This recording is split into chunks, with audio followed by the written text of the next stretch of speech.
Welcome to ஆபித்தாரியன் channel. இன்றைக்கி வந்து biscuit halwa செய்ய போகிறோம். இது ஒரு வித்தியாசமான அல்வா.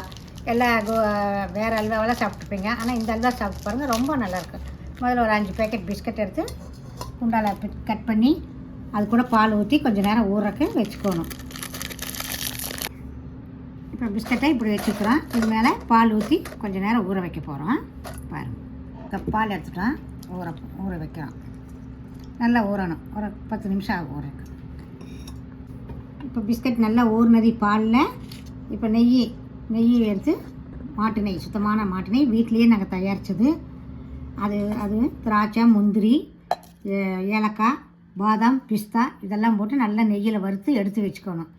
அந்த நெய்யிலேயே அந்த பிஸ்கட் போட்டு நல்லா கிளறணும். நல்லா கிளறினது அப்புறம் சர்க்கரை, ப்ரௌன் சுகர் போட்டு நல்லா, எந்த சுகர் வேணாலும் போகலாம், ப்ரௌன் சுகர் தான் எங்கள்கிட்ட இருக்குது. நல்லா போட்டு கிளறிட்டால் அது ஒரு கலர் வந்துடும். அப்புறம் அது கூட இந்த திராட்சை, முந்திரி, பிஸ்தா, ஏலக்காய் இதெல்லாம் பவுட்ரு போட்டு நல்லா கலக்கிட்டே இருந்து உருண்டையாட்டம் ஆயிடும்.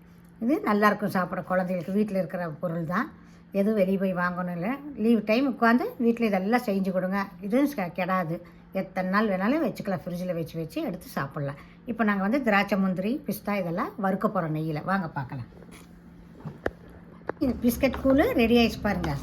பிஸ்கட் கூழ் ரெடி ஆகிடுச்சு. இப்போ இதெல்லாம் நெய்யில் வறுத்து தனியாக எடுத்து வச்சுட்டு பிஸ்கட் அந்த நெய்யிலேயே போட்டு நல்லா வறுத்து அது கூட கருப்பட்டியை, பனங்கருப்பட்டியோ தென்னங்கருப்பட்டியோ போடலாம். ஆனால் ப்ரௌன் சுகரும் போடலாம். நாங்கள் ப்ரௌன் சுகர் தான் போட போகிறோம். இப்போ ஏலக்காய் பொடி எல்லாம் போட்டு அல்வா செஞ்சு காட்டுறோம். வாங்க பார்க்கலாம். காஞ்சிச்சு, பாத்திரம் காஞ்சிச்சு. நெய் போட்டு சுத்தமான பசு நெய் காஞ்சிச்சு. இப்போ பாருங்கள், முந்திரி போடுறேன். முந்திரி, ஏலக்காய், திராட்சை இதெல்லாம் போட்டு நல்லா செவக்க வறுத்து தனியாக ஒரு பாத்திரத்தில் எடுத்து வச்சுக்கணும். பாதாம், முந்திரி, பிஸ்தா, திராட்சை, ஏலக்காய் பவுட்ரு எல்லாம் வறுத்து எடுத்து தனியாக ஒரு பாத்திரத்தில் வச்சு அந்த நெய்யிலேயே கூழ் கலக்கி வச்சதாக போட்டு பிஸ்கட் கூழை போட்டு நல்லா செவக்க கலரணும்.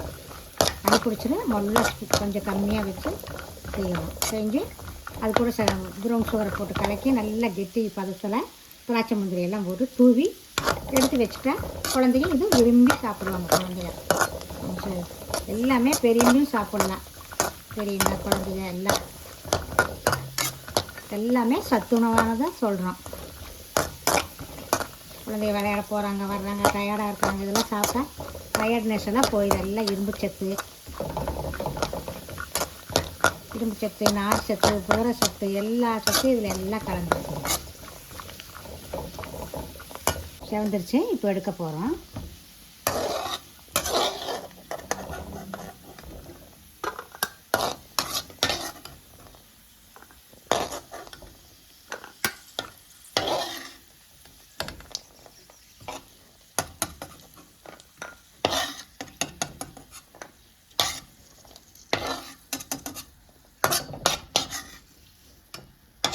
இல்லையே இப்போ அந்த கூழ் கலக்கி வச்சது போடுறேன். நல்லா போட்டு கிளறணும்.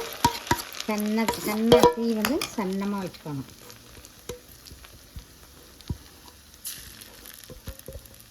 அவ்வளோ டேஸ்ட்டாக இருக்குது இந்த அல்வா. அந்த அல்வா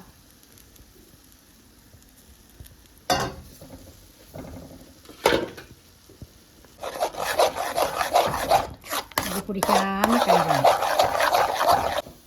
கெட்டி ஆகிடுச்சு பாருங்கள். இதுதான் இப்போ வந்து பாவு ஊற்றணும்.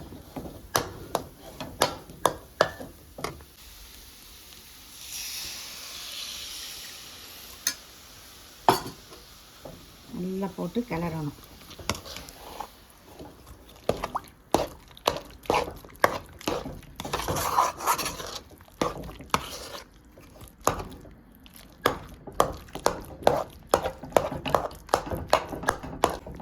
அல்வா ஆகிடுச்சு பாருங்கள். அதுக்கு திராட்சை, முந்திரியெல்லாம் போட்டு மறுபடியும் ஒரு ஸ்பூன் நெய் ஊற்றி அவ்வளோதான் இறக்கிடுவாங்க.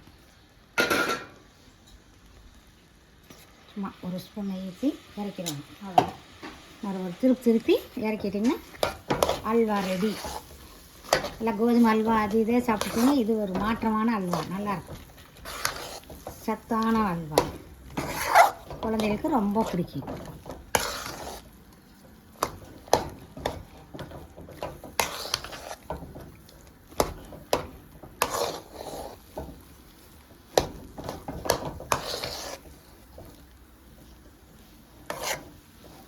பாருங்கள், அல்வா ரெடி.